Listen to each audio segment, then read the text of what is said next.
Hey everyone, how's it going? Welcome to another episode of the Lycan DM's Workshop with your host, myself, Michael, the Lycan DM. Anywho, so today we're going to continue in our series of ruined buildings. Now, we are going from the base, which was something along this, just cardboard and, some cork board and just chipboard too. All different kinds of boards. To something like this. A nice finished product that is a modular ruined building. Now, before we get to something like this, we are going to do that paint job today. And want to show you what I've done so far. Now, we were looking back at the last video where 2 weeks ago, where I was building the tower, the busted up tower. Now, I have gone on ahead and made a little bit of an adjustment. So I've base coated them all in black. The main building is base coated just with a black primer spray paint. Corners of the walls are the corrugation is covered with wooden sticks, and the top with that cork board. The outside is wrapped in construction paper to give it a nice texture, and it hides some of the seams and stuff like that. But I realized for the tower, I wanted the tower to be made of stone. Sure, the adjacent building, the adjacent cottage can be, stuccoed. That's fine. But I wanted the tower to be made out of stone. So how was I going to do that? I went with another old school technique from the crafting community, and I used the foam core, the white stuff from it's the Dollar Tree, I believe you get it from. Not all dollar stores carry it, but you can get the good stuff from the Dollar Tree. The paper is really easy to pull off, and you can get it pretty cheap. So this is the work that was finished in the foam core. So the foam core added a little bit of extra thickness, and that's fine. So here's the tower in all of its majesty, with the busted up side on the back. Now, part of me wanted to dig into here a little bit more, but at the same time, I said, nah, I'm going to keep it the way it is in case I want to use it for something else. Especially since I was also originally going to go with the top as the layer with all the crenulations. I decided that I liked it so much with having that floor the way it was that I kind of want to make a fourth layer. And I'm going to do that throughout the week. That's my weekday project. But so I'm happy with this as is. So because I covered it in foam core, I was not able to spray paint it. I even tested, as it's always good to test us to make sure. But the spray paint that I had, which is a Rust-Oleum primer and paint, I tried it on a test piece to foam, and yeah, it totally ate up the foam. So I had to go over this with something that was going to protect it and something that was going to give it some color. So just going over it with a layer of Mod Podge would have left it white, and then I'd have to do a separate layer of black. So good old technique from Jeremy from Black Magic Craft, the Mod Podge mixed with black paint. Couple layers of that, and it worked out perfectly. That Mod Podge is going to help protect it and give it a little hardness, so it's less likely to chip.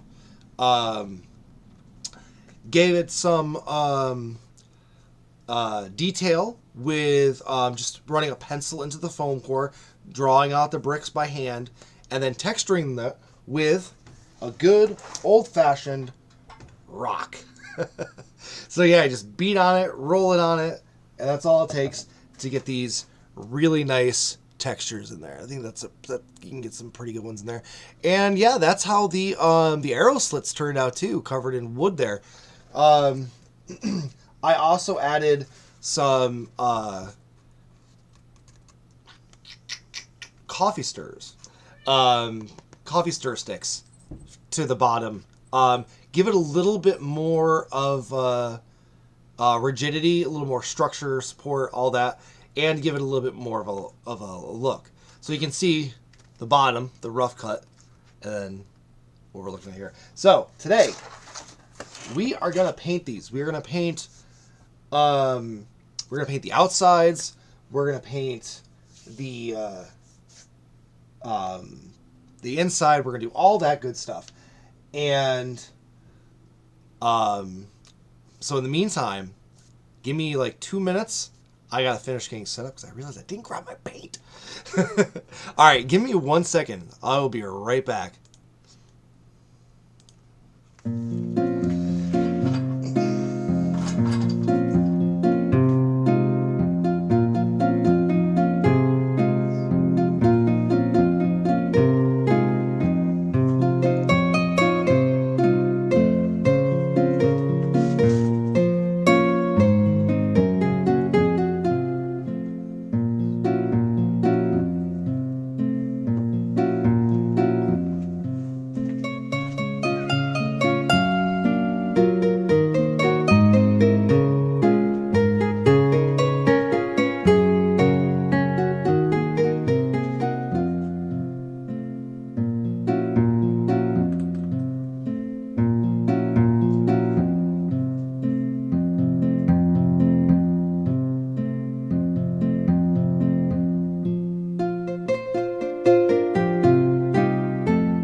Thank you for holding. So yeah, so we're going for a simple palette. We got brown, espresso, dark gray, and light gray. With that, oh, and some nice medium green for whenever we're doing the plant stuff. So here we go. Let's go flip over to the tabletop.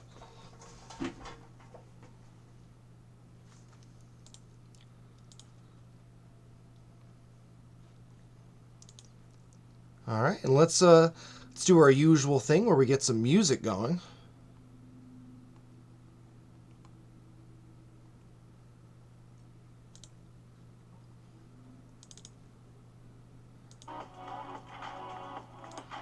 All right. So this is pretty simple. First things first, I'm going to go through and I'm going to try to find anything like this where there's any visible brown spots from the cardboard. And all I'm going to do there is I'm just going to take some black. Just a little bit of black. And just do a few touch-ups. Now, it doesn't take much. And for this, where did I put my paintbrushes? So I'm using 3 different types of paintbrushes. I'm using a detail brush. This is going to be for something like this, so I can get into the fine cracks. A larger, kind of soft bristle, medium bristle, really, type brush, and that's to do most of the layers. And then when I'm doing my dry brushing, I have this nice fan brush. I like fan brushes for dry brushing. They cover a nice wide area. They're nice and soft. And they don't hold a lot of paint, so you have less likely a chance of leaving streaks. Alright, so let's get started. Let me organize this a little bit.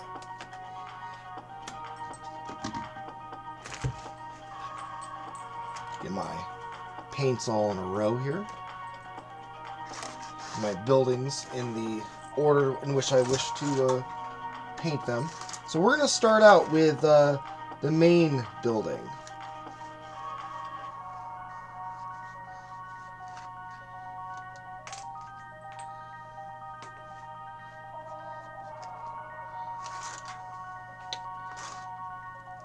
And yeah, there isn't too many visible spaces. I mean, yeah, every once in a while, you'll get a crack here or there that you weren't able to get in perfectly with the spray paint, and that's not that big of a deal. So we're just gonna make a few touch-ups to start. Look on the inside, up and around those corners and seams. They're all looking pretty good. Set that aside. And we'll go to my next layer. This looks pretty good too. I have a little space in here that I want to cover up a little bit. So here's another thing I did. Originally, we had almost a right angle here. So I added hot glue, several layers of hot glue in this corner, and put a little bit of the foam core over it to kind of complete that circle. Because I realized if I'm doing an outer layer anyway, then just because I want the inner layer to look like this with these corners, the outer layer can reflect the circular wall. So I'm just going to get in these little nooks and crannies with my detail brush.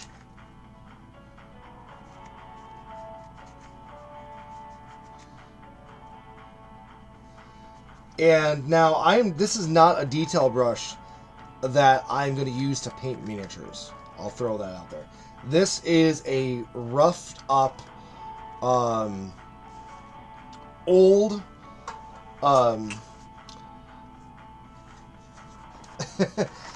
beat up brush that still had some life left in it. And this is what those kind of things are used for.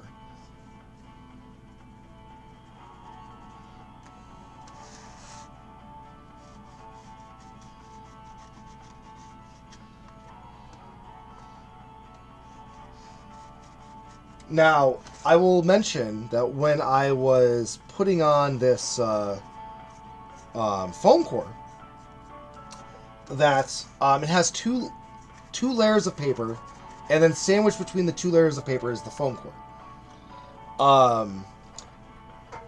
I kept the layers of paper intact when I was wrapping it around, and so the inner layer of paper is hot glued to the wall. That is so that the hot glue wouldn't exactly melt the foam. And then once it was properly attached, take off the outer paper, and then I was able to do the details for the so, all right, we're gonna set that one to the side. Go around on this guy. This is all I'm gonna do just for a minute. Just make some touch-ups, and then we're gonna go back to that first one. So another thing I'm looking for on this guy is I'm looking in these arrow slits to see if there's any little spaces where some brown might be shown. Now, it's not the worst thing if some brown shows. It's just, I want everything to have a, I don't want any white from the foam core showing, that's for sure. But I do want it to. My point with the wooden bits anyway is that I want them to look like, to also kind of look like stone.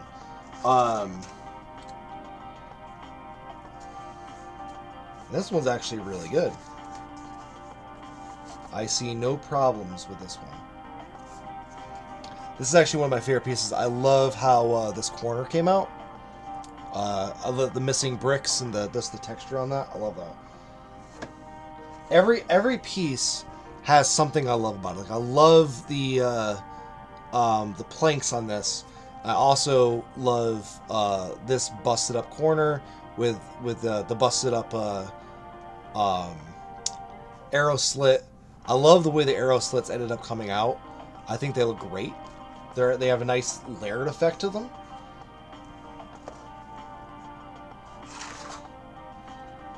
And personally, I just love the brickwork on this one better than the others. I think this one just came out really, really good.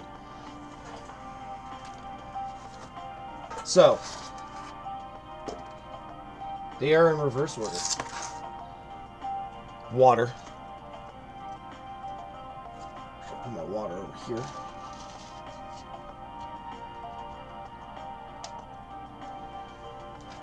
I always keep some paper towels around in my workstation. Try to wipe off my brushes between uses. Keeps them in good health. Treat your tools the way you want to be treated, right? That's how the saying goes. Alright, so first we're going to start off with a layer of dark gray. We're going to need quite a bit of this.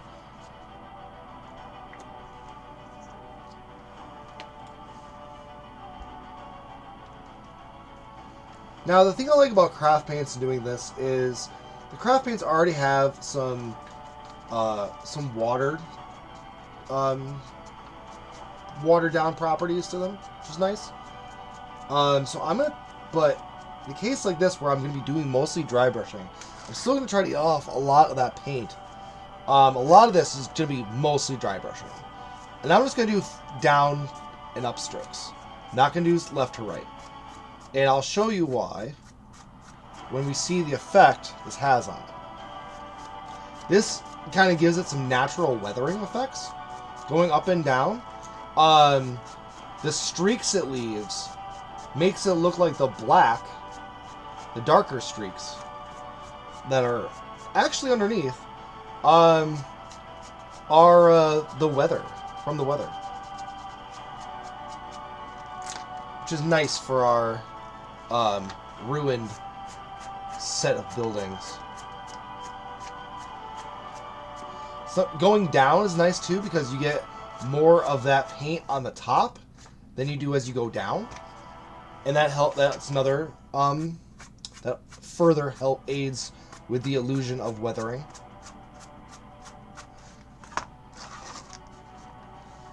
And now I'm not going back and using more fresh paint. I'm going back into that spot that I took most of my paint off in, and I'm just picking up from that, and that's pretty fresh to go right from there.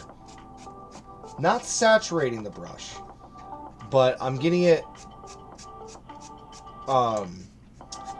just mostly wet.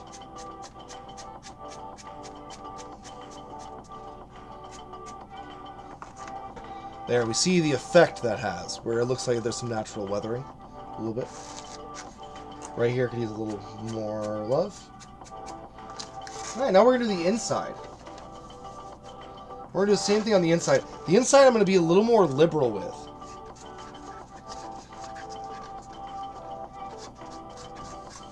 Mainly because the inside is already dark. There's already shadow naturally. So, I want this to look as bright as I can get it, as saturated as I can get it. Now, this I'm actually doing the opposite. I'm doing floor to ceiling. And the reason I'm doing that is because the ceiling is going to have a little bit of shadow that way. thanks to these corkboard border.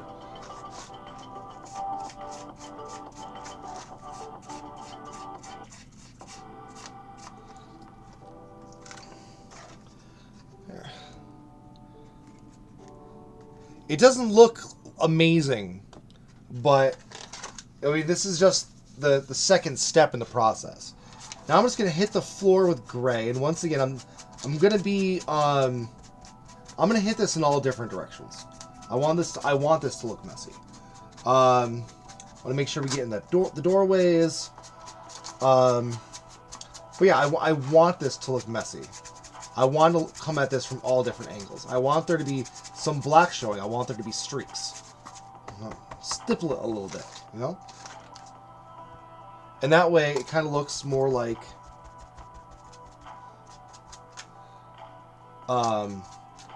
a busted up floor.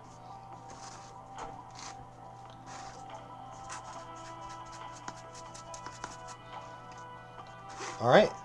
Now I'm just going to do my gray on all of them first.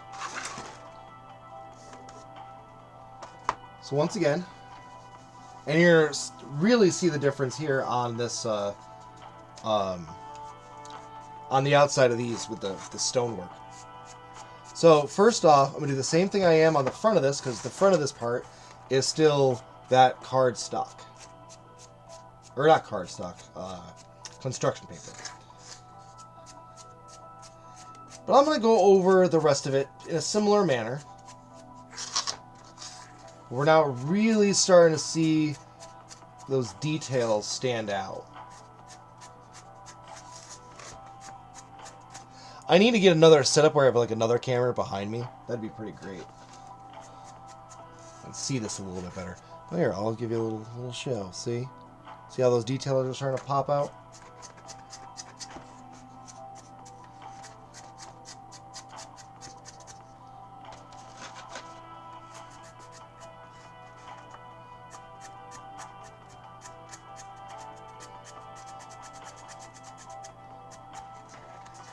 And I'm not like, I'm hitting this pretty lightly. This is more of just a heavy dry brush than anything else.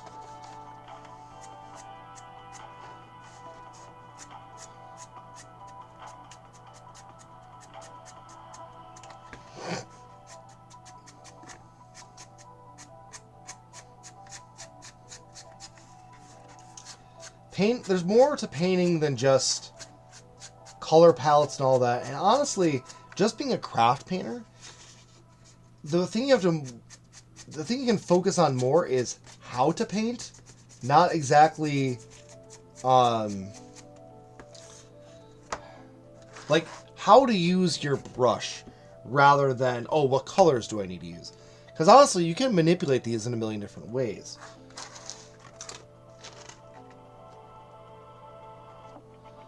That's what we got so far.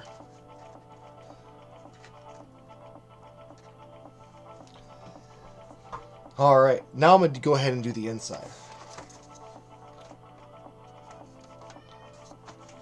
The inside the same way as I did the inside of the other one. No real difference here, since the inside is just cardboard.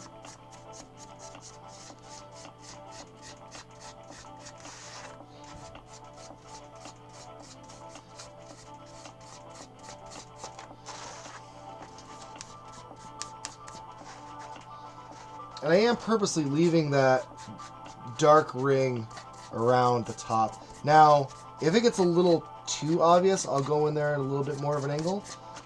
But for the most part, I'm just leaving that as is. I'll get into those corners a little bit.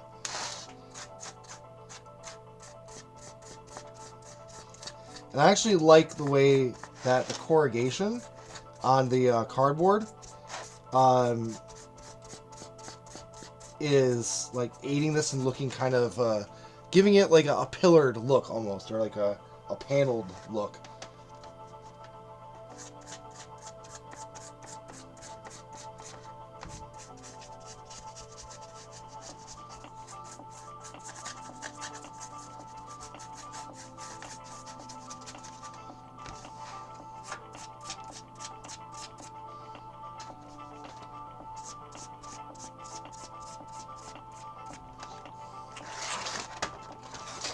Alright, now we're going to do the floor.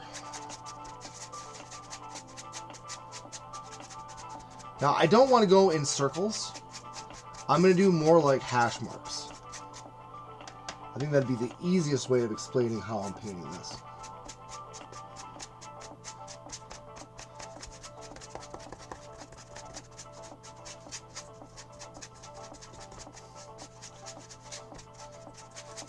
Just kind of getting at it from different directions. And at first, it's just going to look like, oh, it looks just like a mess. But once we come in and we add in the flooring, it'll pop out. Now there's a few different ways you can do the flooring. One of the other guys on Tabletop Crafter Guild, Wylock, Bill, he has this method that I do really like.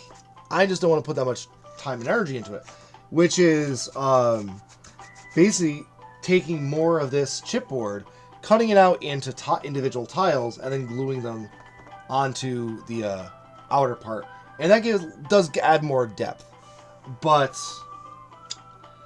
for what I'm doing this for, there's no real need for that, I suppose. Maybe further on down the line, if I feel like doing some more advanced stuff. But I mean, really, this is kind of a step up above basic. All right, now time to do our next level.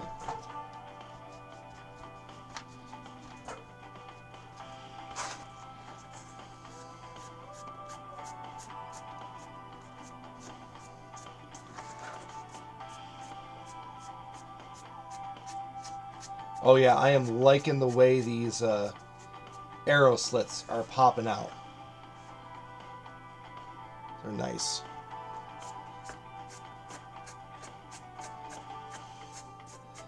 And you know, for a quick job as this is, because yeah, you know, I understand that it's taking me several weeks to do this, but I'm not working at it every day.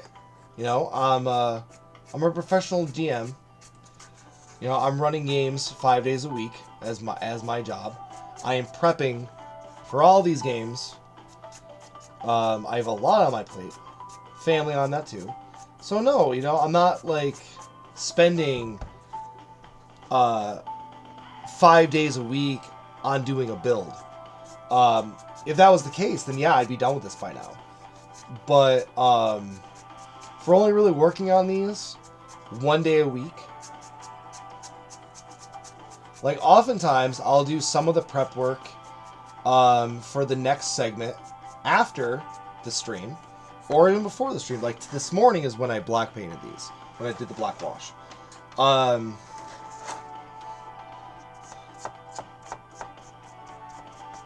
So really, it's you know, I'm trying to mitigate how much time I have to do these. And like, yeah, no, I do have a deadline. I am running the game I'm running in person that I need these for. I am probably going to need them in 2 weeks.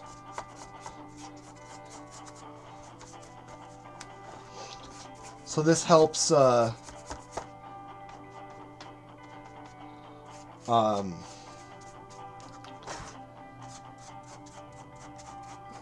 helps get it done.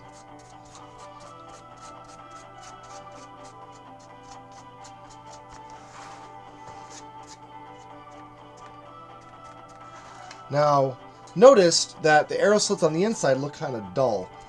So I am stippling them a little bit so you can see more of that wood from the inside.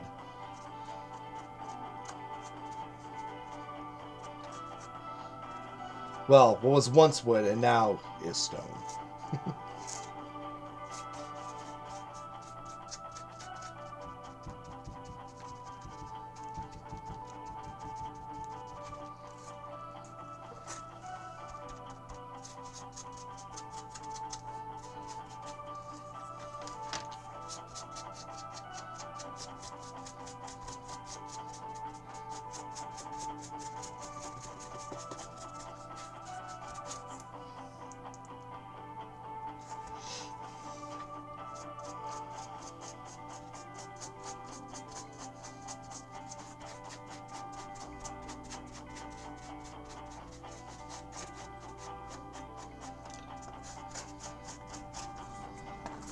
Okay, so that's what the walls look like on the inside of this one, and on the outside.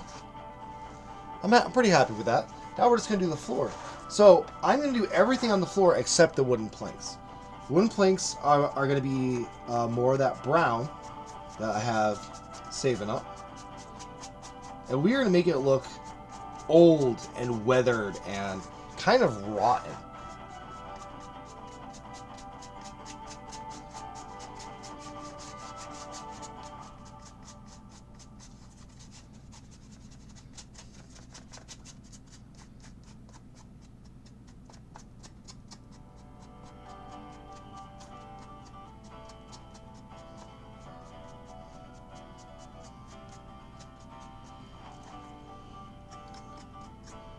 I am trying to do a little bit of an edge highlight around where the stairs are going to be, where this broken edge is. Make sure I get that one in the corner. So yeah, so that's what we got so far in this one.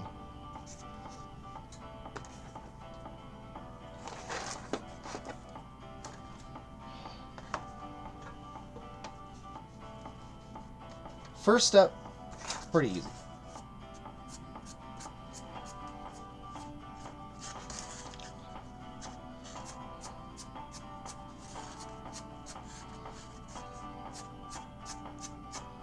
Texture on this one is really great, actually.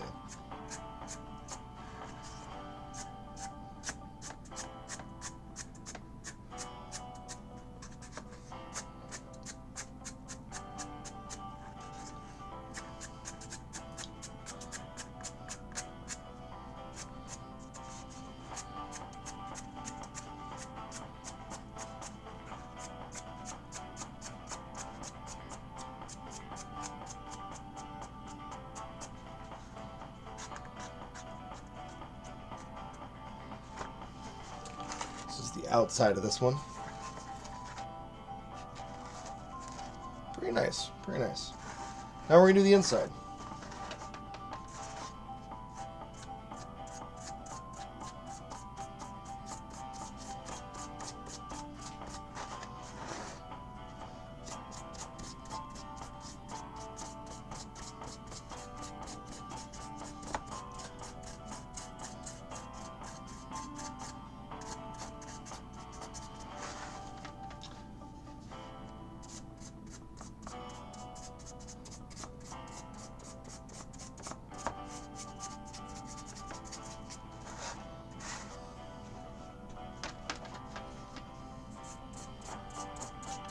And yeah, I could have added planks to this one too, but I kind of wanted there to be a little uniqueness between the layers. This one has more of the wide gap, but I don't know. I really like that this piece here is just very much its own piece. Yeah.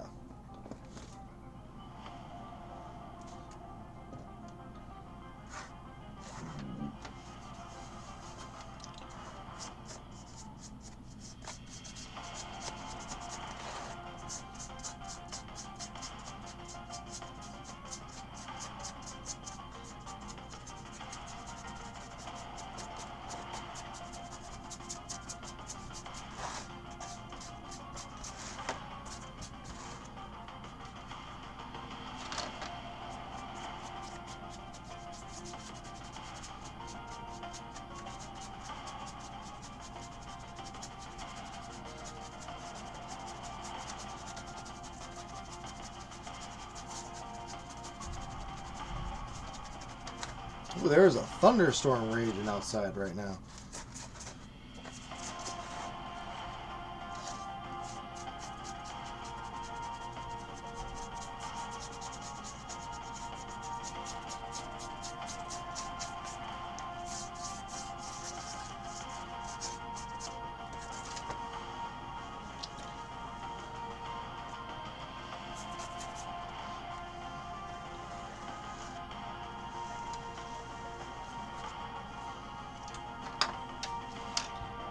That's the gray.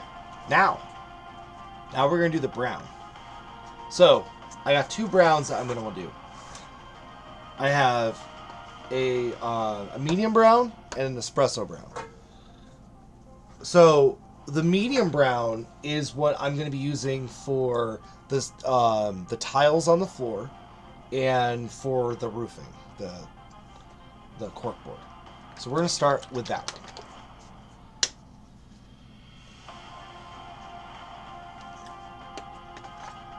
Now I need less of this.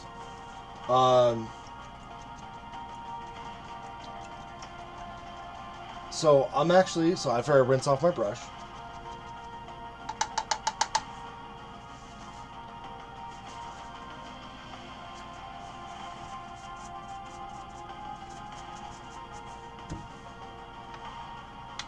set that aside. I'm going to use my detail brush.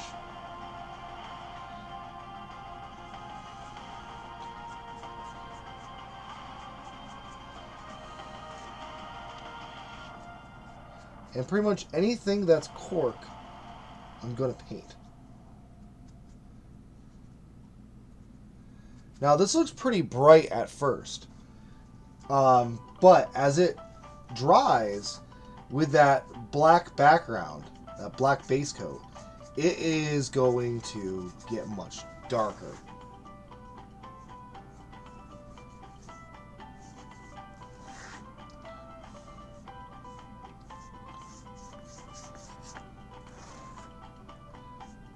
I'm using the brown for a few reasons. One is to kind of break up the monotony of the gray color.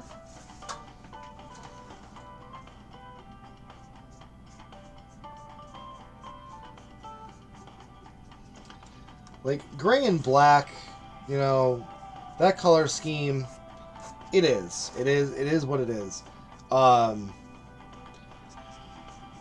But really, because I have these edges the way they are, I thought it'd be nice, a nice touch, especially since it kind of draws all of the collection in together of ruins.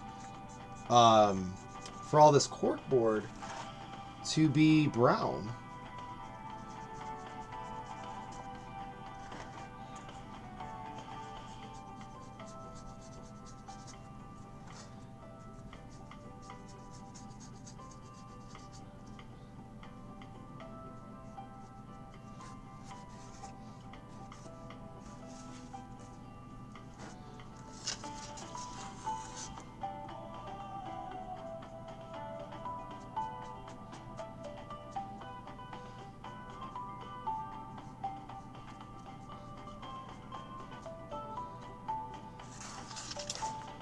Kind of like exposed masonry.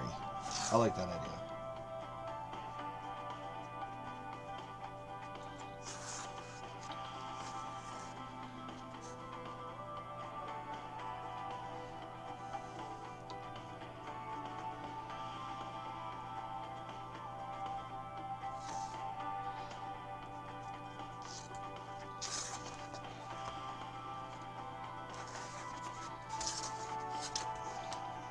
Since this one is circular, it's going to be way easier to do this in a way that's not great for filming. See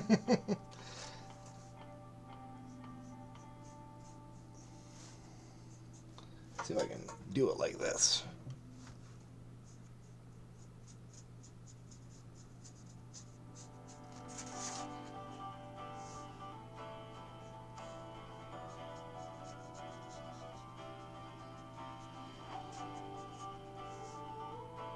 So right now I'm just getting that inner lip.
It makes it pop just a little bit more.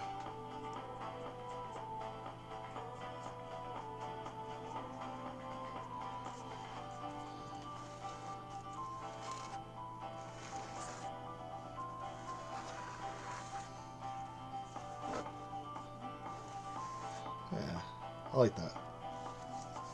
A little touch up over here.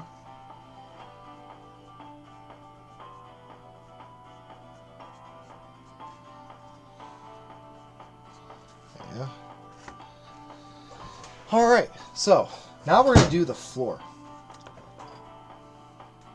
How the heck are we going to do the floor? So, I wish I had a top-down view right now.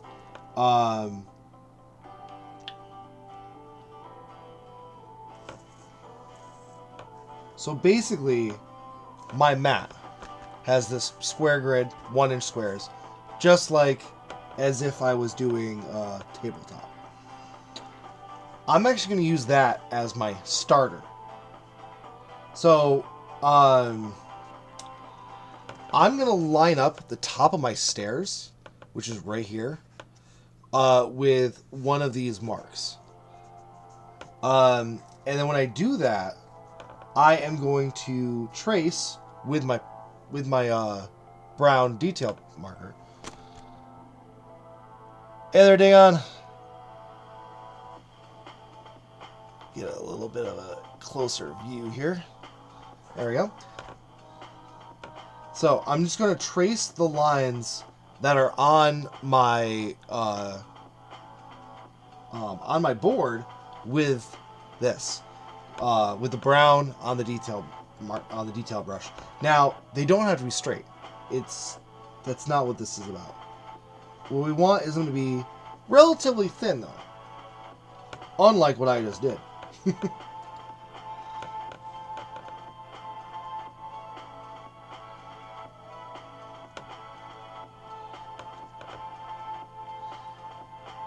Sometimes you gotta get a little bit of paint off, that helps.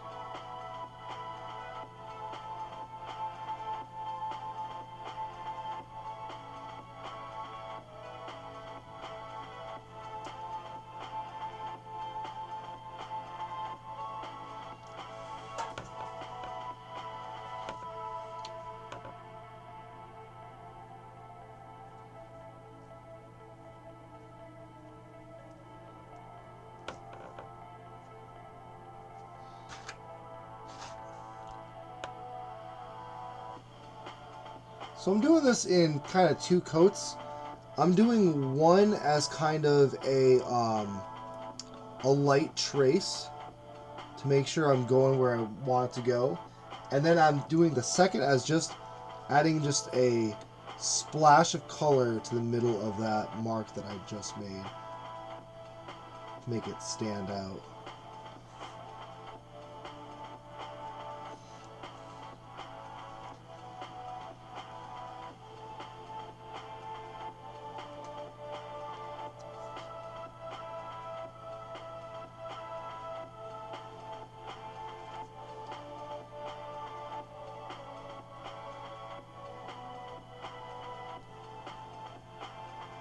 Now it gets to the point where, yeah, you can't see exactly what you're doing.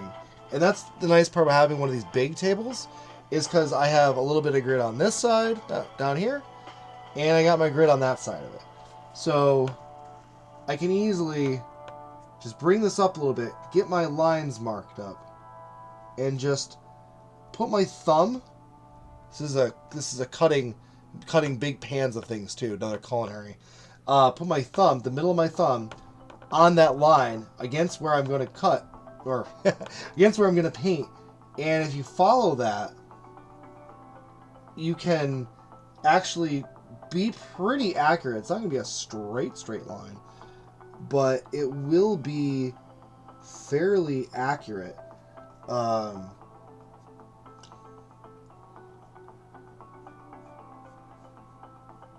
Used to cutting giant pans of lasagna that way.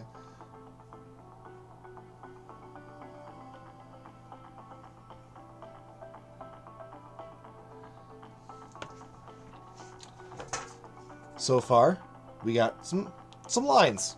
Woo! Lines are always fun. All right, and now I'm just going to use that one single long line as a visual aid as sort of a ruler, so I can do the rest that are broken up. All right, now I'm actually going to go above and make a mark where the next line is going to be. And it's actually okay if they're a little sloppy, you can always go over it again with a little more gray once it's dry. And we're going to do that whole line technique.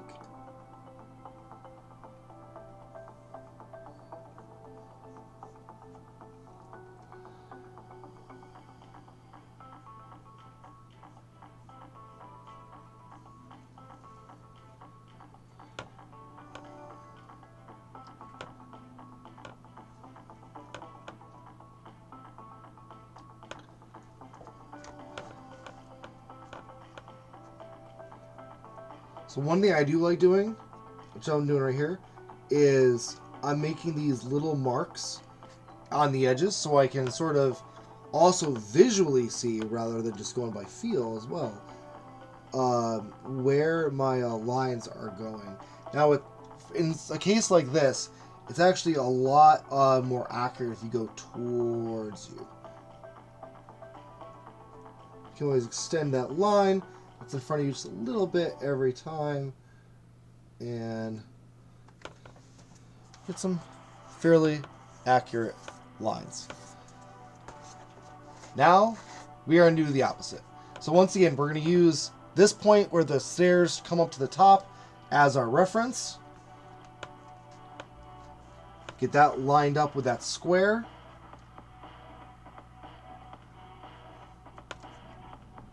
And now we are just going to make some tile marks.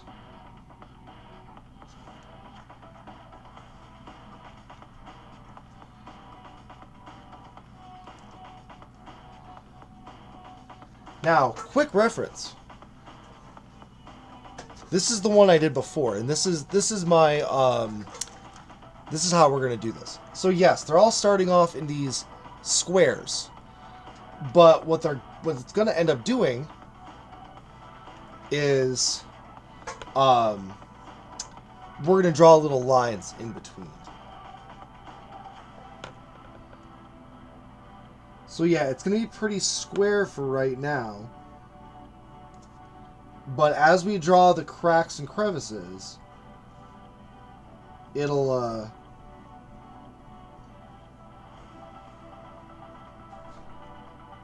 darken up. It'll break it up.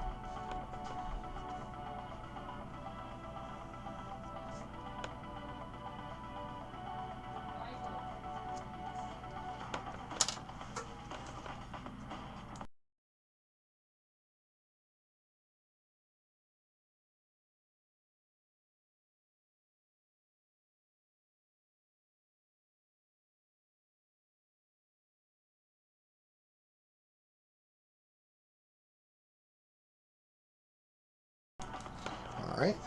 Sorry about that momentary pause. Yeah, we're just doing the same thing we were doing before. Bringing that line towards us. Like I said, these lines don't have to be perfect. It is a ruined building after all. Tiles probably shifted over the years.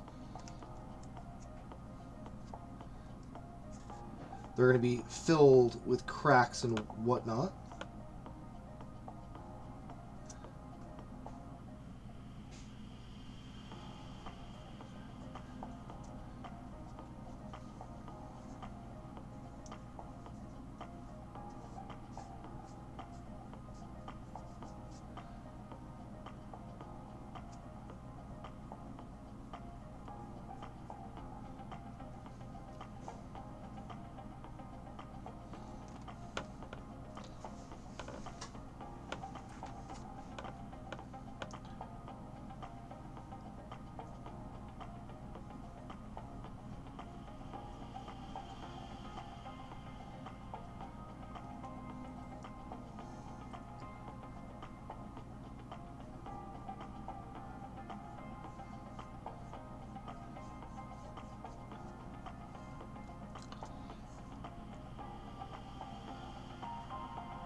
See, the thing about doing a grid like this is, yeah, you know, it makes it easier for your players to see what's going on. And at the same time, it, you know, yeah, it gives you a little bit of a, they don't have to be perfect. They're just a guide. You know, they don't have to be perfect 5-inch by, or 1-inch by 1-inch, 5-foot squares. No, it doesn't have to be like that. And right now I'm just kind of drawing some stones. Trying to keep these lines as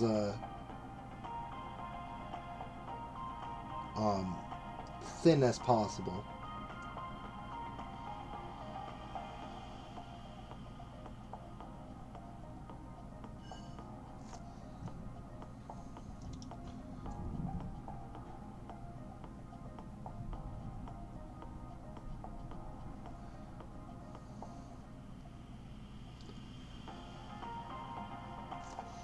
I'll show you what we got going on here so far. So far, this is...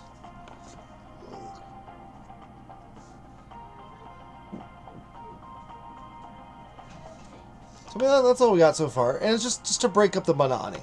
You know, we're being a little creative. We're being a little, you know, just random is what it comes down to. It's just whatever you think looks nice, whatever feels nice. Draw some big stones, some small stones, mixtures here and there.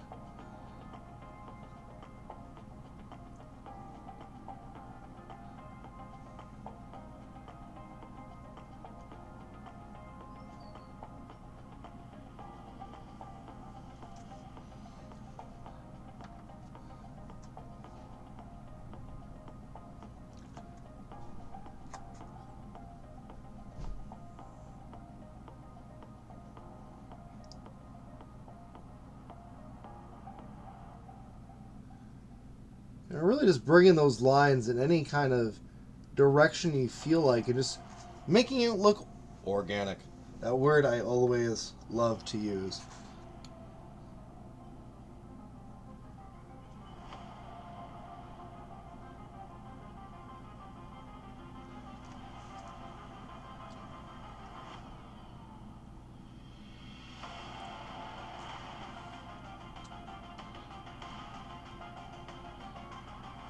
If anybody has ever spent any time doing any sort of masonry or anything like that, which is actually quite fun.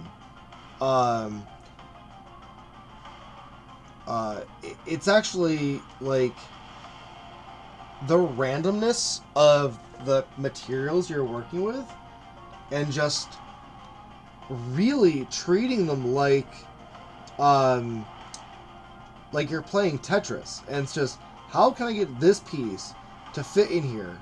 You know what? How do I get this piece to work?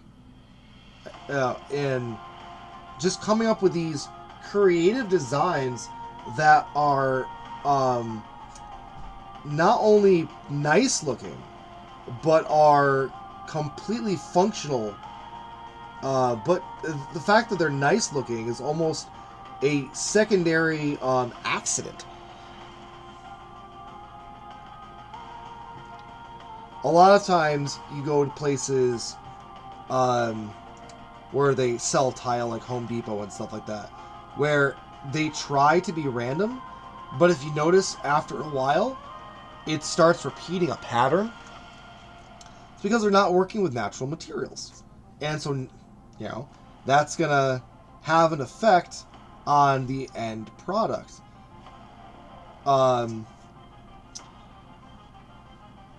So yeah, you know, we're working in squares, but those squares don't have to be, well, within those squares, it can be whatever you want. You can have circles, you can have triangles, you know, rhomboids, whatever, you know. Draw a little D20 in there, you know, a little, you know, you have the freedom of randomness.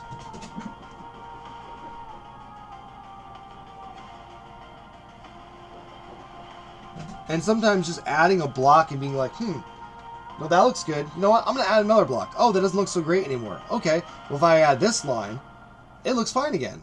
You know,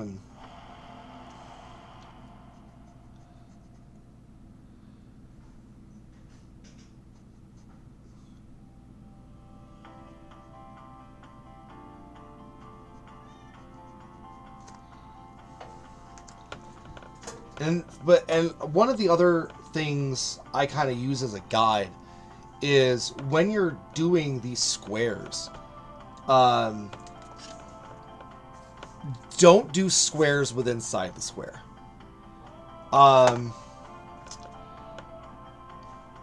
Do rounds, do angles, do odd shapes. Whatever you do, do not make them. Do not make any real straight lines. You know, make it look like it was created from stones. Field stones.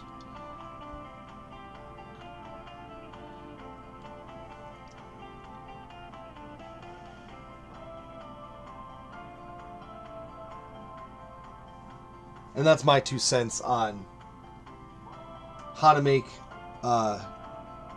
grid work not look so grid-like.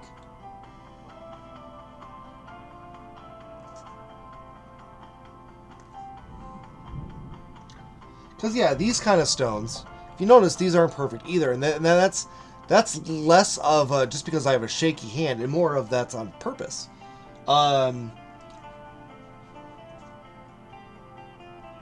But yeah, personally, that's my personal preference. I like things to be,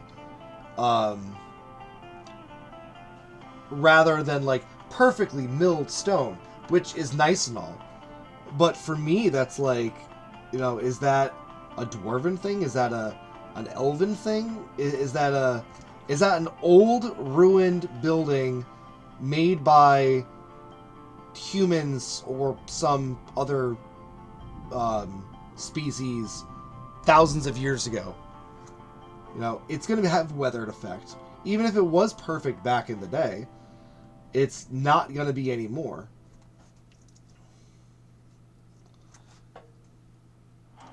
Blocks are going to be misshapen. They're going to be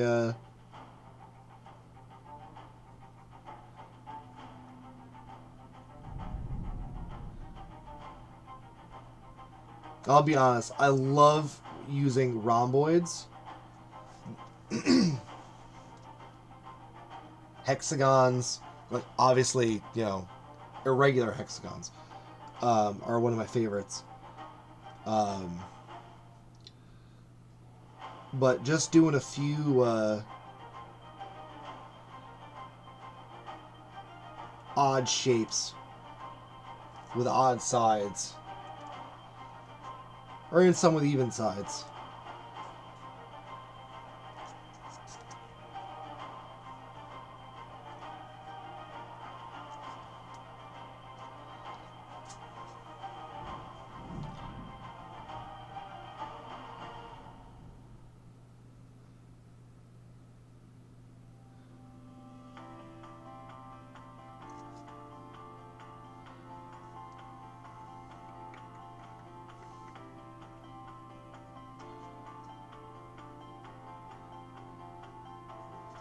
Now, once again, you can easily fall into a trap of making the same design over and over and over again. And one way you can just do that is just by saying no and just making a streak somewhere. And it's like, okay, yeah, there we go. That looks messy. Thank you.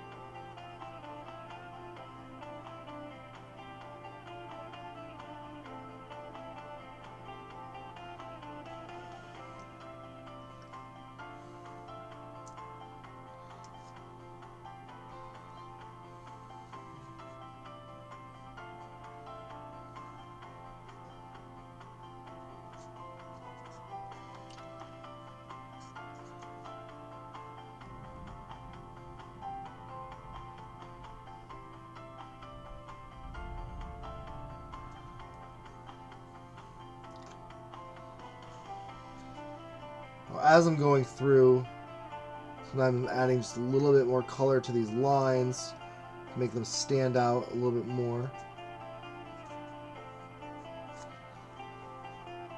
But really, why am I using brown? Brown is such a weird color to be making tiles out of. I have a reason. Black, as I mentioned before, the whole black and gray color scheme, it doesn't stand out very much. It's too used.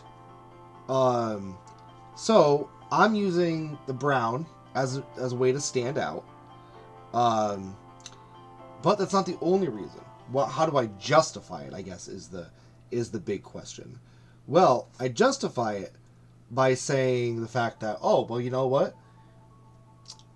Dirt. Well, dirt's brown, right? Dirt's not exactly brown, sure. But you know what?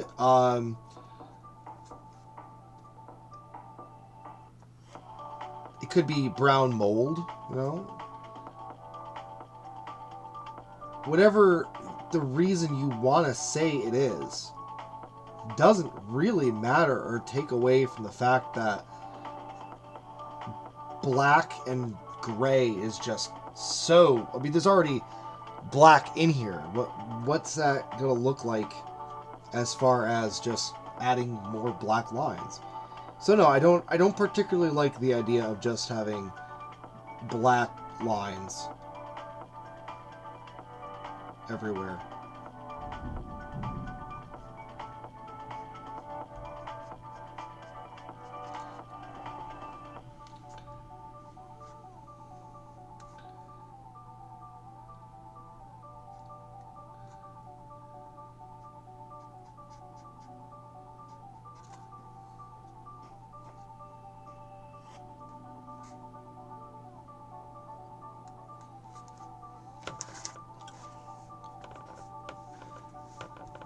There.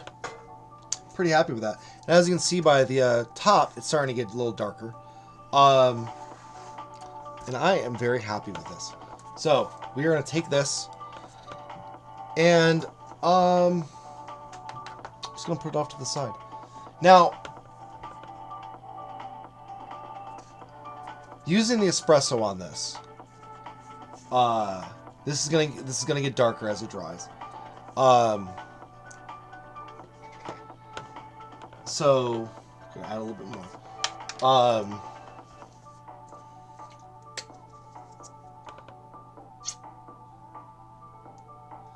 And we're going to go over our next layer. Now, these arrow slits, I want them to look like stone. So I'm not going to touch those with the brown. Just a little disclaimer.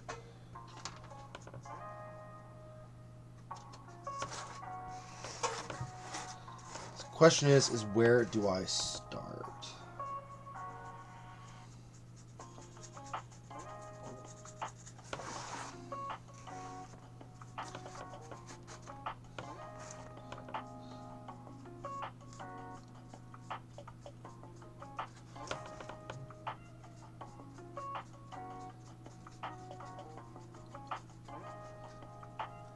I know what you're saying right now is, now if I took all that time to cover up all the brown in between here, why am I covering it in brown again?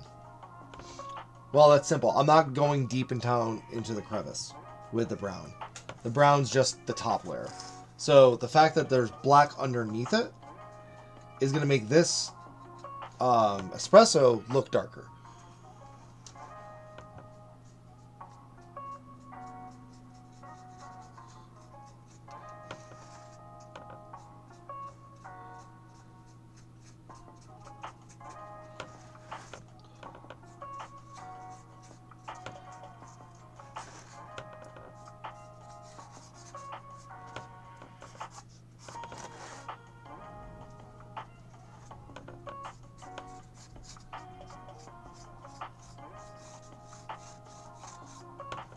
Now, I will mention one thing.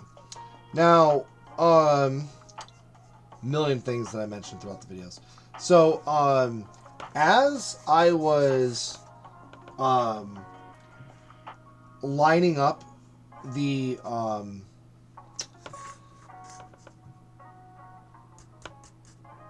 foam core to the cardboard walls, it was cut a little bit bigger. And then what I did, I attached it all after I put in the cork board. And the reason I did that was so I can use the cork board and the chipboard on the bottom as a guide to be able to shape the foam core into the exact height and thickness of the rest of it.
So now this espresso is also going to be used as a base coat for the wood.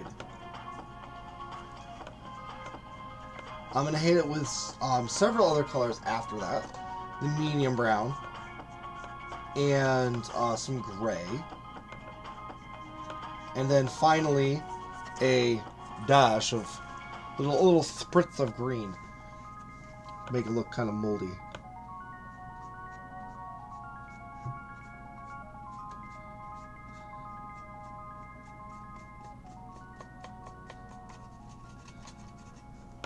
Now, one of the benefits of using something that is already wood is that it does have natural wood grain. In order to kind of pick this up, go side to side. I've always found that that works.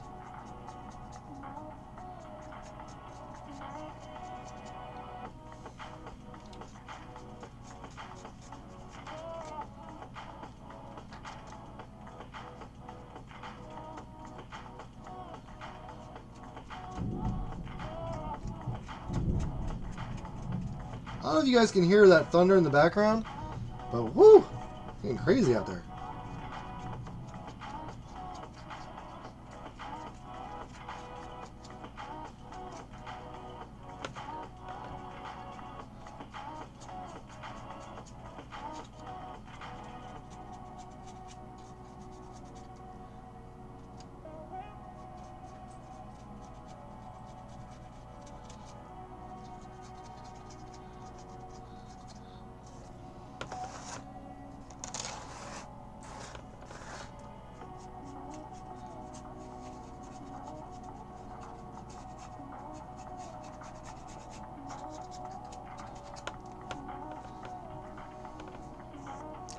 It already looks funky because of that black. That's why I didn't put any gray on it yet. Already looks pretty gross looking. Alright, now we're going to do what we did before. And we're going to line it up. Now we're going to do the same thing. Top of the stairs. So my top of the stairs are over here. I'm going to line that up. And I'm just going to come in and do some quick lines on this side.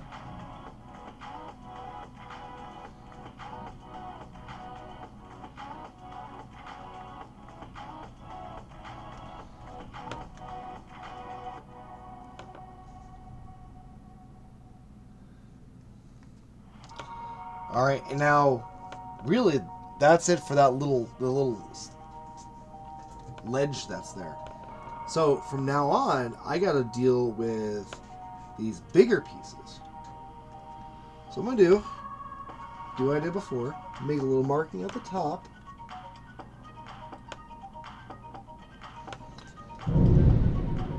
Oh, you guys had to have heard that one. Make a little marking at the bottom.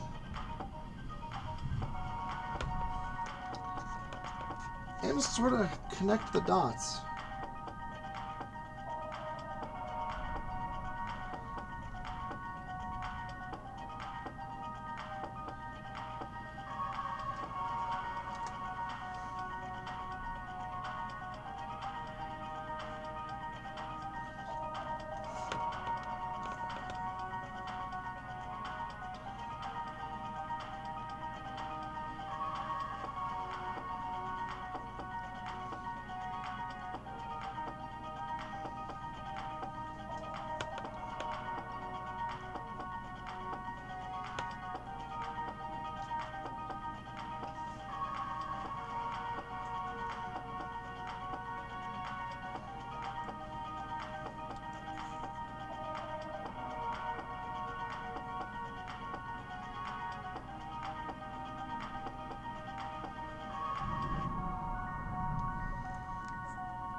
We have some lines. Now we're going to do it the opposite way. So again, just line it up.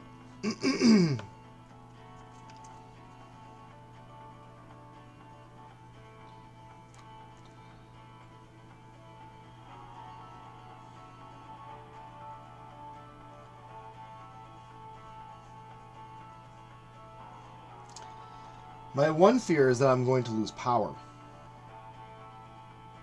Right in the middle of streaming.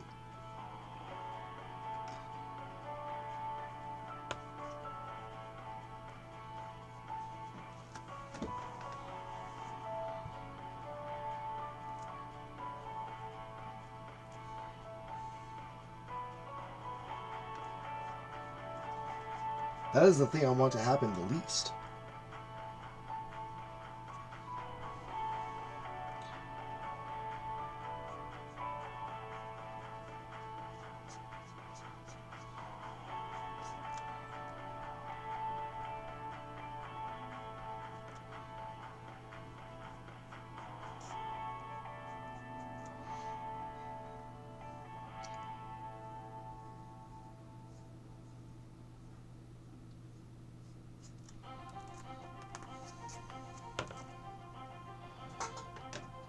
Alright, let's see here.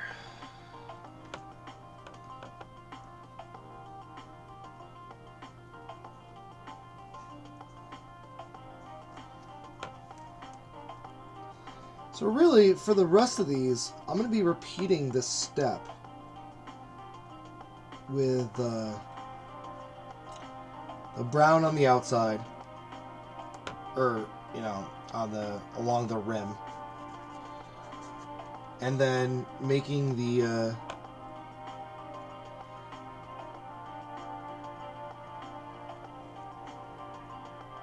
grid in brown in the espresso, and then making the lines.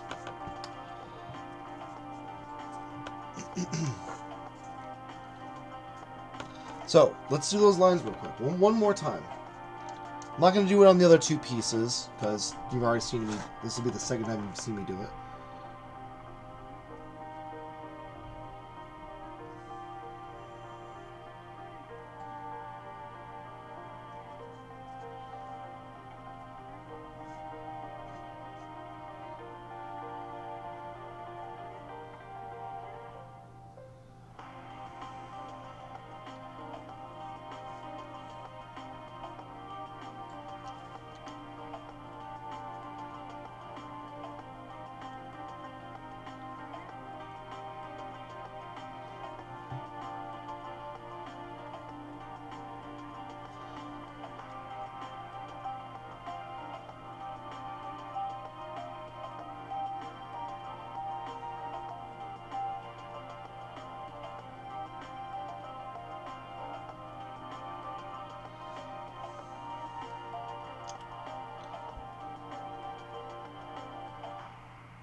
And as I said, when you're going over this, drawing in these lines, don't be afraid to go back over the squares so they're more pronounced.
And don't be afraid to break up the monotony with just some like huge stones. Like 3 stones per a square. Like that is totally reasonable. Don't think that's out of the question.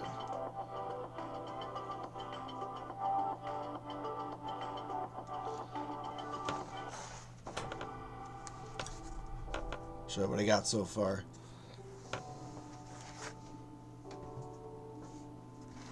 Working in that tight little corner at first brings you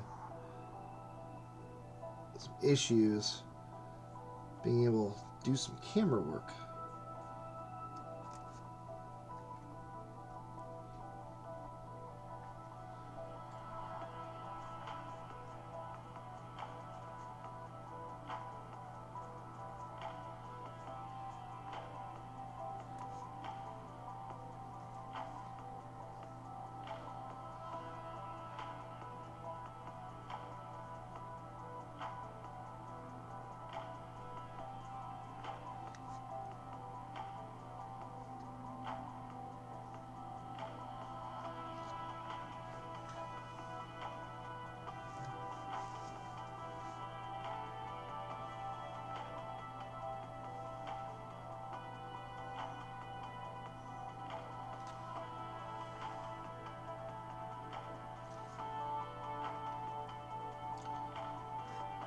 Also, kind of the nice part about doing ruins is you don't have an entire floor to do.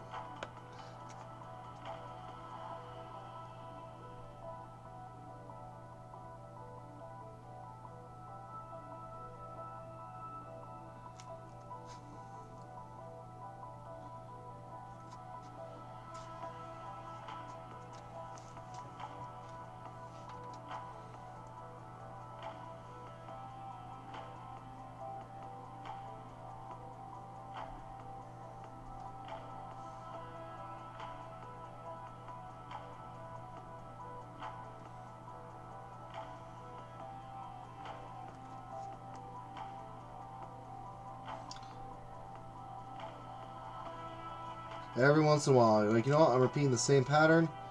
Make a random line.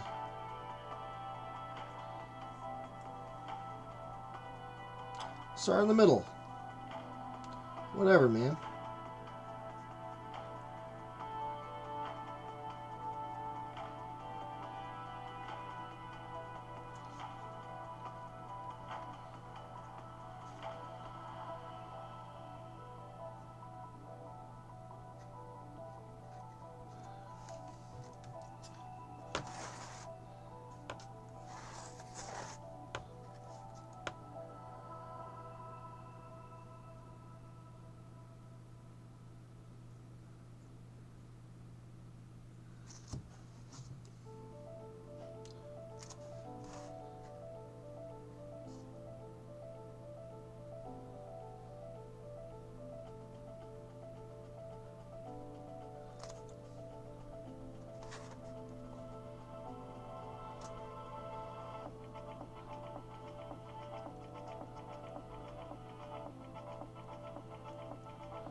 Alright. Now we're going to go with a dry brushing of the light brown.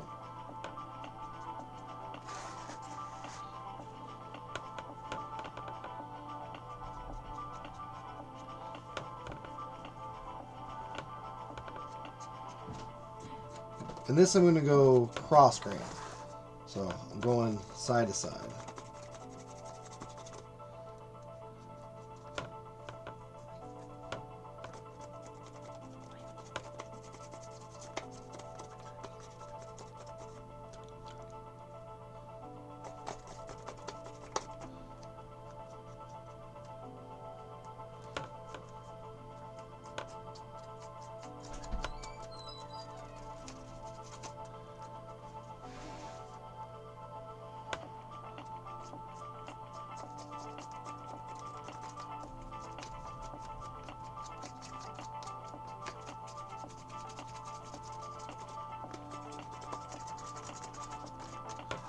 There, that kind of pops out the highlights a little bit more.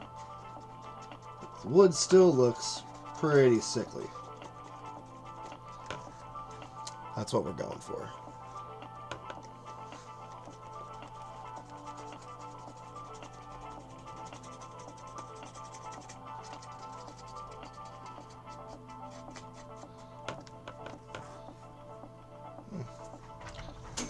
Some areas have a little bit more than others, but you know, it's not that bad.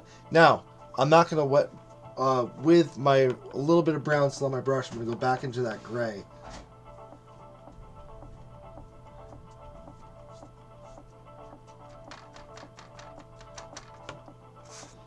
Get some of that off.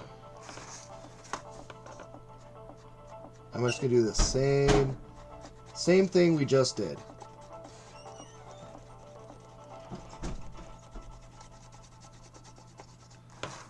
It's just a lighter of a coat.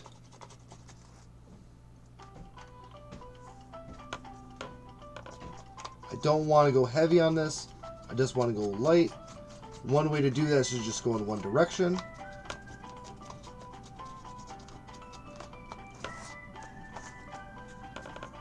There, they look pretty gray right now. But there's like some brown there, some gray, and it really just kind of matches the rest of the color scheme. So we want to break that up a bit. And so with my most of the paint taken off, but with that little bit of brown, a little bit of gray still on there, I'm going to get my green.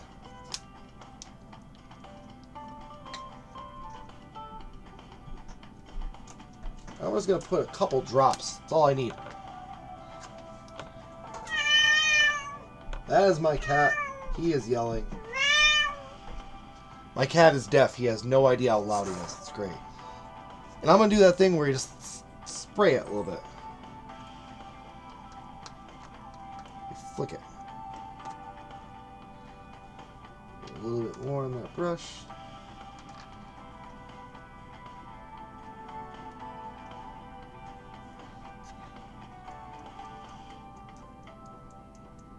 I'll be honest, I've never been very good at flicking, and I don't think it's going to work with this brush.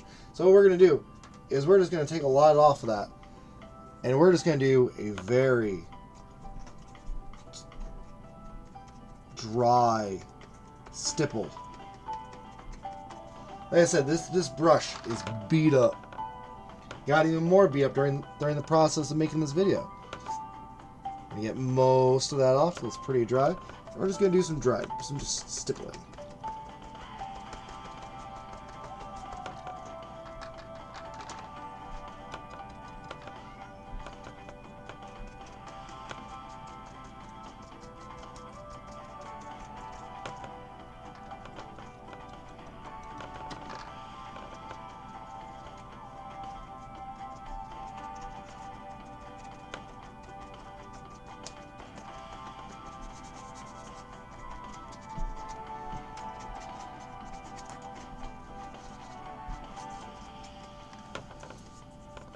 There.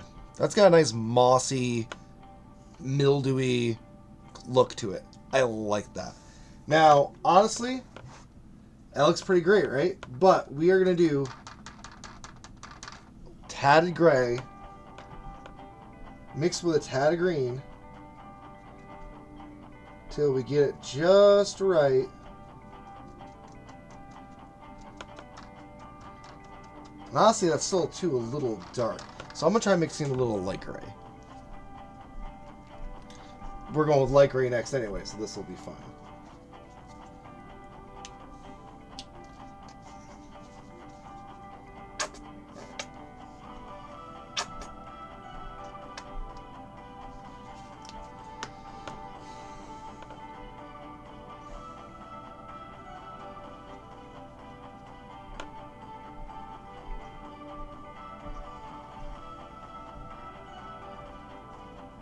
Really what we're going for is just this really pale green.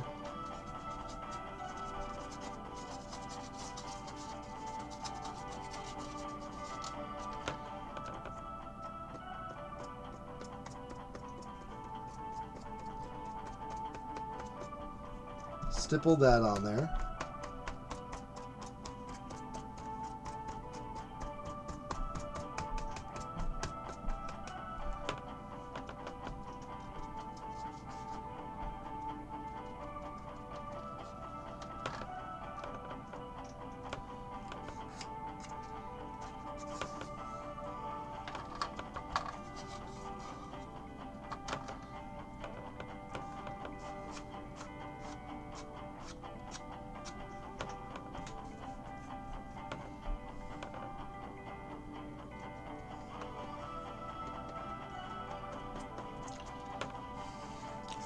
There. Does that look funky and gross or what? Those look like some rotten boards. I would not want to step on those. Alright. We are done with the detail brush.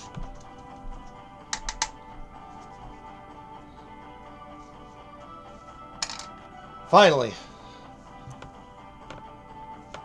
the fan brush, which we're going to do a little bit of light gray.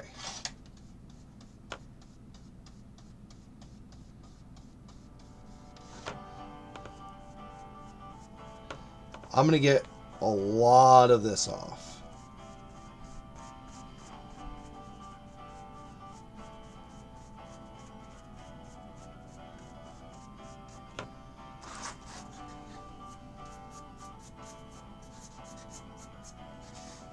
Yeah, I actually got too much of it off.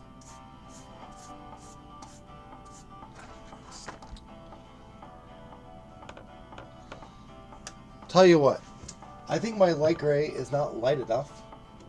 So what I'm going to do is I'm going to mix in a little bit of linen.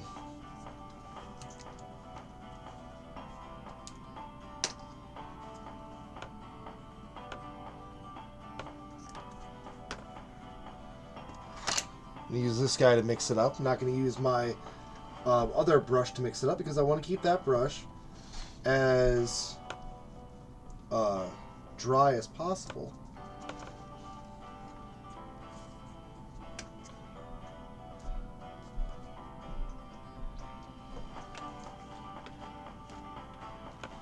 Sometimes you gotta experiment with your colors. Sometimes they're not quite as light as you want them to be. But I don't want to mix white in here because I don't want it to be really pale.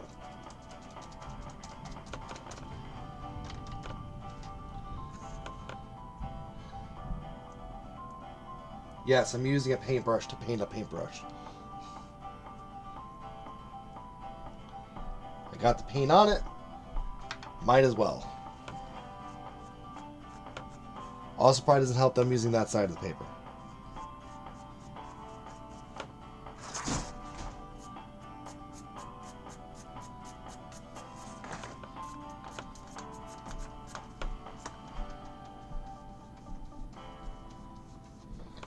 Well, I'm going to get a new paper towel. I think that one's just too saturated, and that's part of my problem.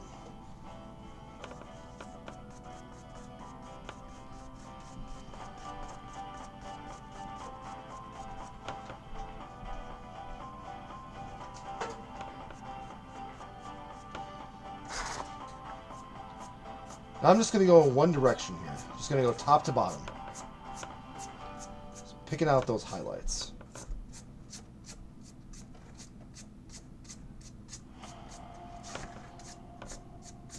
When I get to the I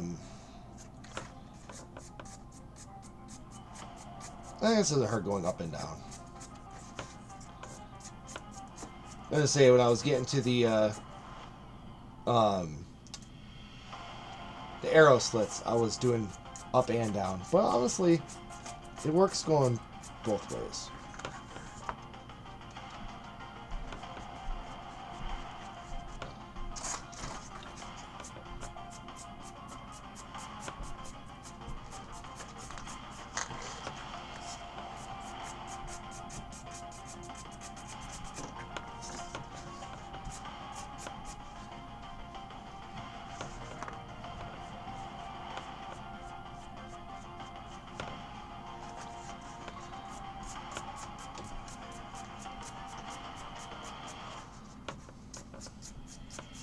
I don't want to go with too bright a color here.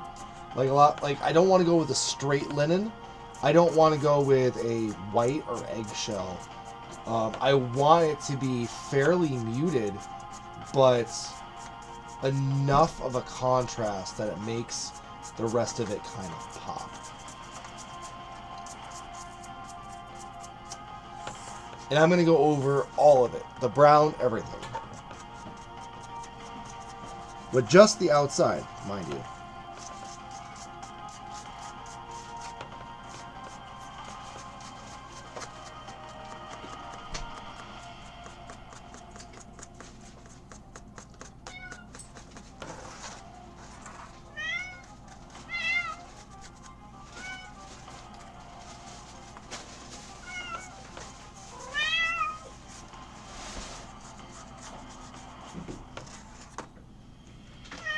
cat is the real star of the show. So, this is what we're looking at here. You can really see these details popping out. And yeah, no, there's some really nice texture to that stone. And now I'm just going to go and I'm going to do that to my other piece.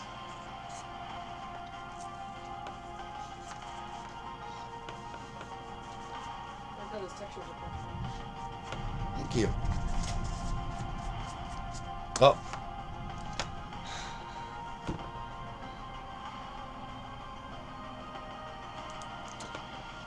And once again, 20 minutes before the end of the stream, my camera dies. So we are going to switch over to the webcam.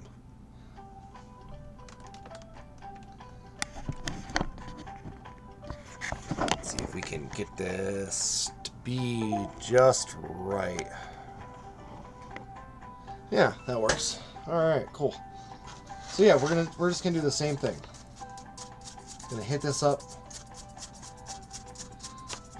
Now, one of the reasons why I like using the fan brush for the highlights, doing something like this, where you're doing wide spaces, is because it's fanned out and it's really thin.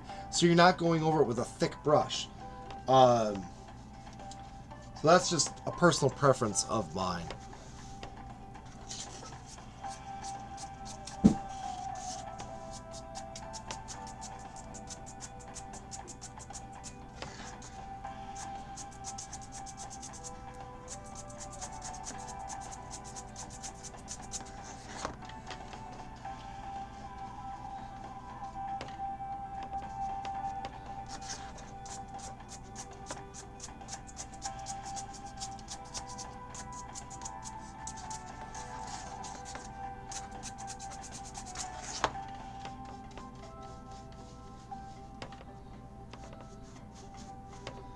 My paint's starting to get dried up.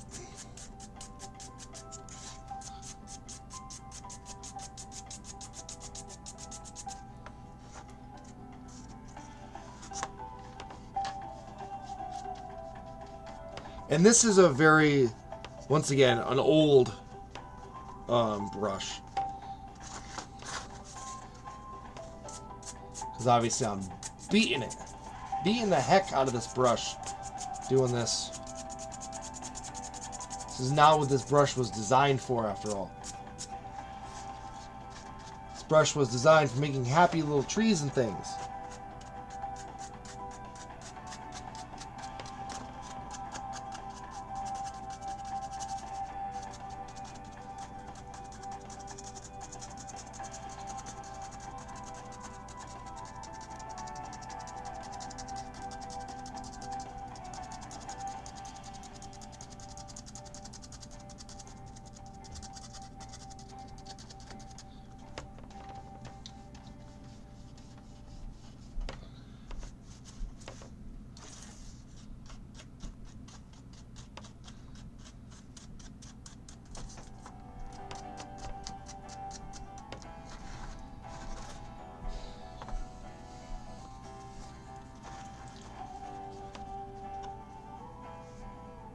Pretty neat, right?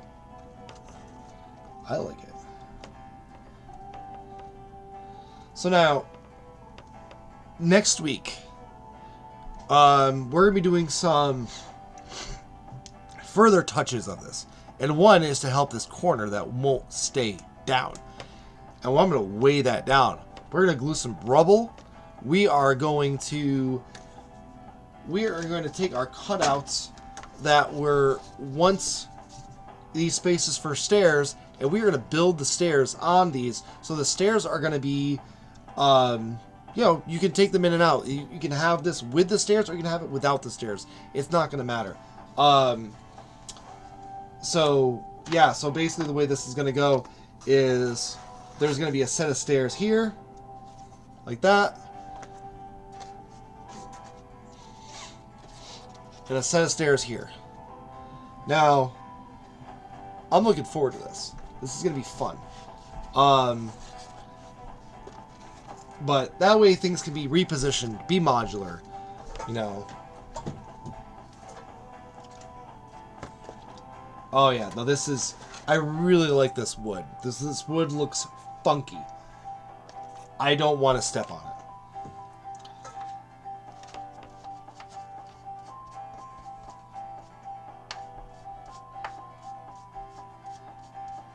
So I'm going to spend my last 15 minutes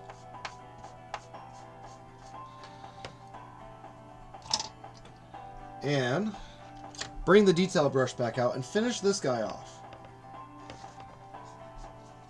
Just as we did the other ones. And then my tower will be complete.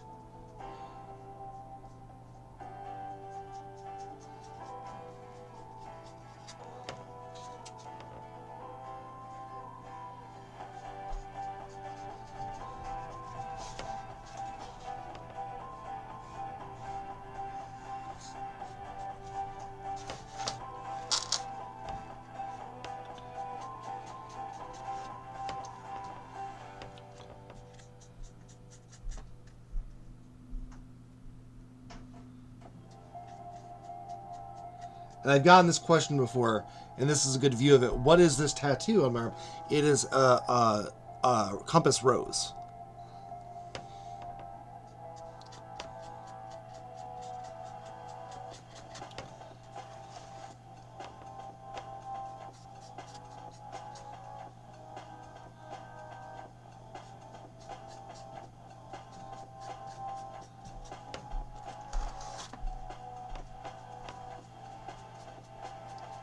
And after we're done with this piece, we'll be able to put our tower together. I think I'm going to save the floor for after I'm done with the video. And just do the outside so we can see what it looks like from the outside, you know. The mostly complete tower.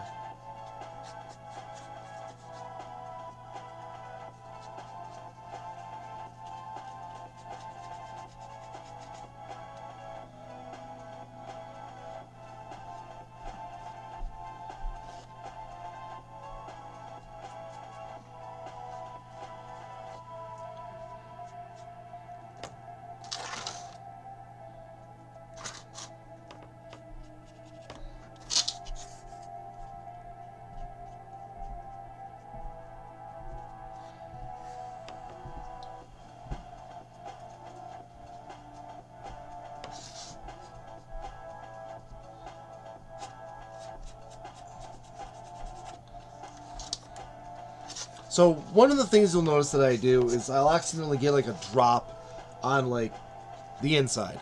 And it's like, oh no, I got a drop of brown there. That's going to stand out. Just rub it in. There, now it just looks like weathering. Happy mistakes. I quote Bob Ross a lot. Grew up with Bob Ross. He's a great guy.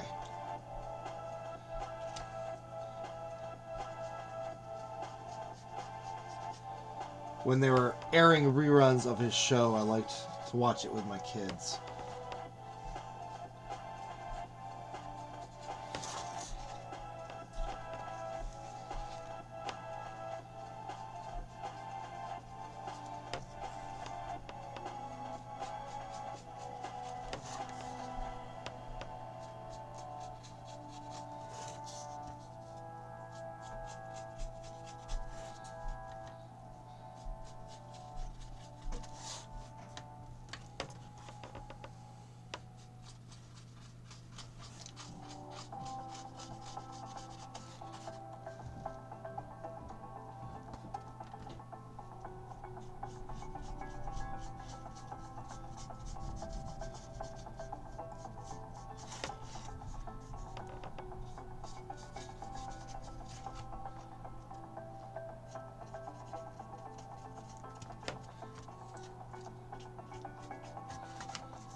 Alright. While we let that layer dry, so we can do the dry brushing, we'll do the top of this.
Also next week, we're making the roof to this.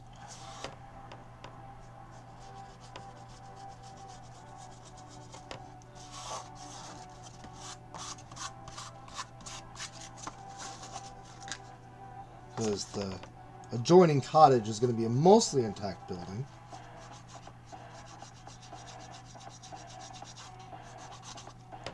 And we'll be doing that out of foam core. Why? Because I don't want to cut out individual shingles. So I'm going to make shingles in the foam core. Show you how to do that next week.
Alright, almost done here.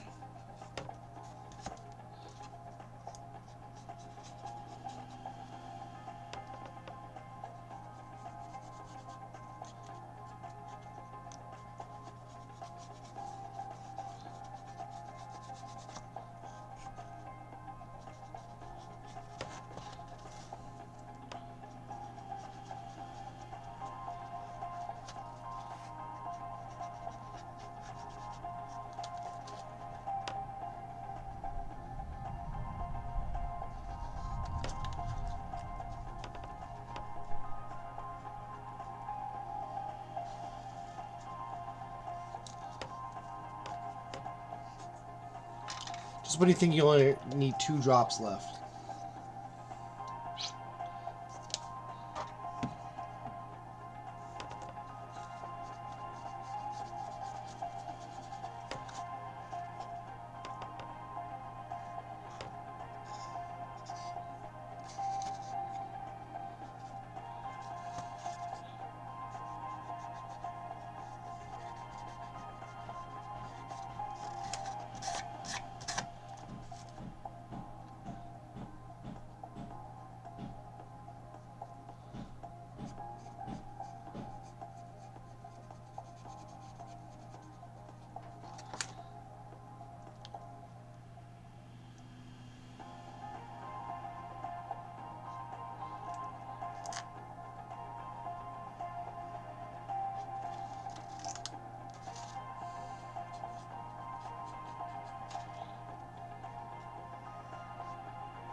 Let that guy dry. Done with the detail brush again.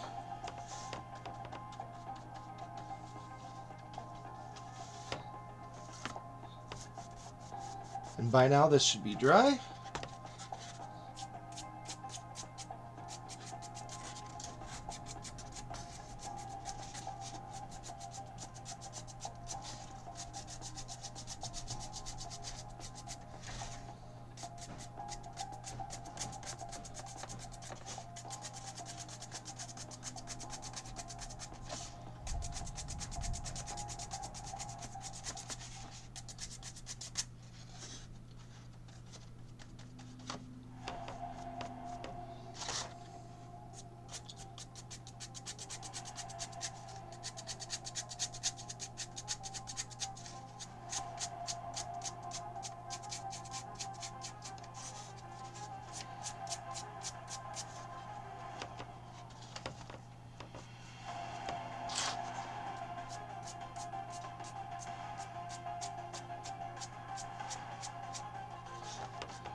There you have it. Ah. You know, I should have just not touched the camera.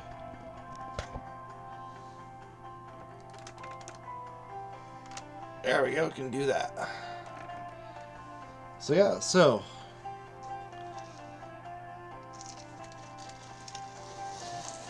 this is our modular ruined tower.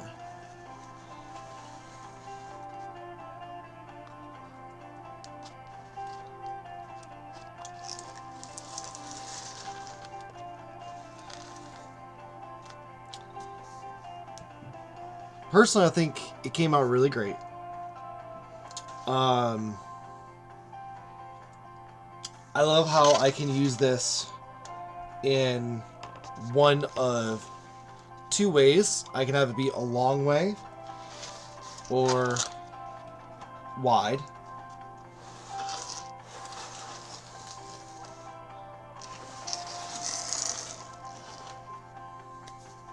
I really like how this came out.